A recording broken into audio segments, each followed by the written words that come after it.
Michigan wins the national championship. Clark, that was a game that, it's one of those you keep looking at the score and you're expecting Michigan to be up by 30.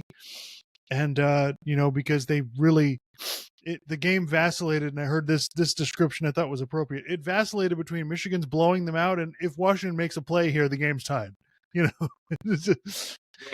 was one of those things where you thought early, okay, Michigan's probably got this, and then they kind of, Michigan kind of did what they did in the, similar to the Alabama game where Michigan kind of, couldn't do anything on offense for a while, let Washington kind of get back into it, but then when it came time to finish it, Michigan just squeezed the life out of them.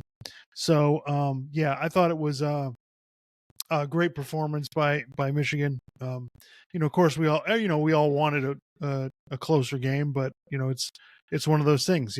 Michigan was just a better team. There's not much you can do about it. Yeah, I mean, I was hoping for a better game. I mean, it ended up being kind of competitive for a little while, but Washington just couldn't. They just couldn't get anything going in the second half. So yeah, Michigan, you had said something to me the other day, Michigan's not the kind of team that really blows out, good teams. I mean, they blew out some teams in the Big Ten, but that's the Big Ten. That's kind of different than Washington. I mean, they were in the Pac-12, and the Pac-12 was a pretty good conference this year. So, I was, like I said, I was disappointed we didn't get a better game. But look, Michigan, I think they're the best team in the country. Not just because they won the games, but I mean, it looks like, you compare them to the other teams. I mean, granted, they didn't get to play Georgia, but, I mean, they seem like the best team to me. And obviously, we questioned it all year long, really, just because they played in the Big Ten. I needed to see it against some other teams. And also, we had seen them go into the playoff the 2 years before and lose. So, and, I mean, they almost lost to Alabama. But, I think they were the best team this year. Maybe it's not by a ton, but I think it's pretty safe to say they were the best team. Just running the ball. After watching Michigan a little, toward the end of the season, I do find it kind of funny, all these people trying to tell me J.J. McCarthy is awesome.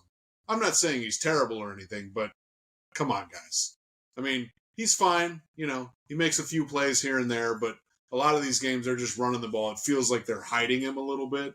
I mean, because they don't want to get into a game where he has to throw the ball a bunch for them to win the game.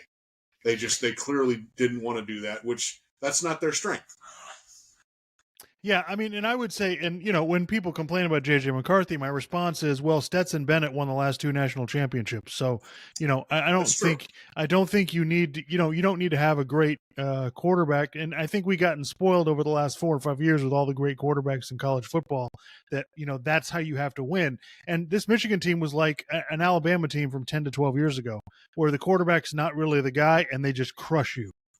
And that's exactly what Michigan did in this game. They just absolutely crushed them on both sides of the ball, which, we weren't sure that Michigan was going to be able to do that the last 2 years because they didn't do that. So this is a great job. And I think this was one of those where this was coming. This was Michigan for the last 3 years working their way up to this point where they just continued to get better the last couple of years until they finally, got the team that, that they needed to win the whole thing. And so I give Michigan massive credit. I thought the whole season, Michigan was really good. I didn't have a lot of evidence to help that argument, but Michigan took care of it. The way they played against Alabama, and even if Michigan had lost this game, they've done all they need. They've proven all they need to prove to me. Like this is Harbaugh at his best.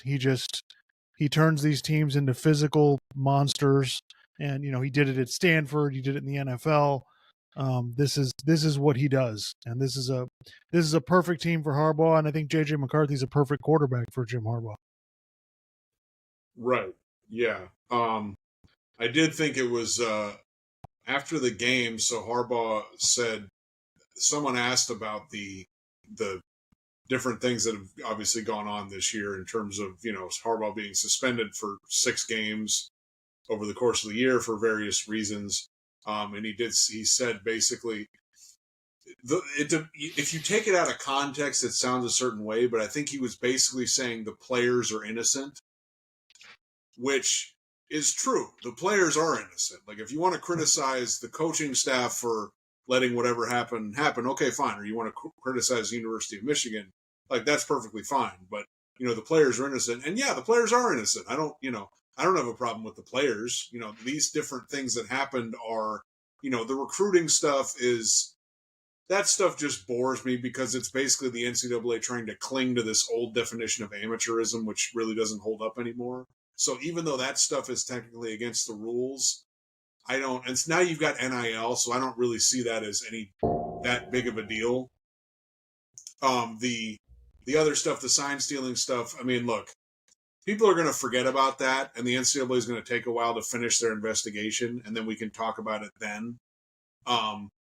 And look, there's some people that'll view this title, like probably Ohio State and some other Big Ten teams will probably view this title as illegitimate for some reason. I don't necessarily think that it is. I don't think that's necessarily the case. I've pointed out that, that this happened and this sounds like it happened and it was cheating. But as far as it, tainting the title, like thinking they got it undeservedly, like, no, I don't really see it that way. But again, we'll talk about this, I'm sure, in a year or two whenever the NCAA finally finishes their investigation. Yeah, it usually takes them a while. I want to make this point about Harbaugh. I want to make the first about the NCAA stuff. First of all, this is not disaster scenario stuff. This is not rampant cheating and players getting money they shouldn't have gotten. And if you go back the last 20 years of NCAA scandals, this is pretty minor compared to the rest of them, number one. Number two, this doesn't change. Like, Michigan didn't win all these games because of cheating. Like, whatever advantage you think they got, I'm sorry, this is kind of like Tom Brady deflating footballs. The advantage they got is minimal, and Michigan proved it by winning the national championship after everybody thought they were cheating. So that's – and the third thing about the NCAA is about these allegations, and this ties into what I want to talk about with Harbaugh, is it's going to take forever. Like, they just got the notice of allegations about the recruiting thing, which Michigan self-imposed a 3-game suspension at the beginning of the season, right?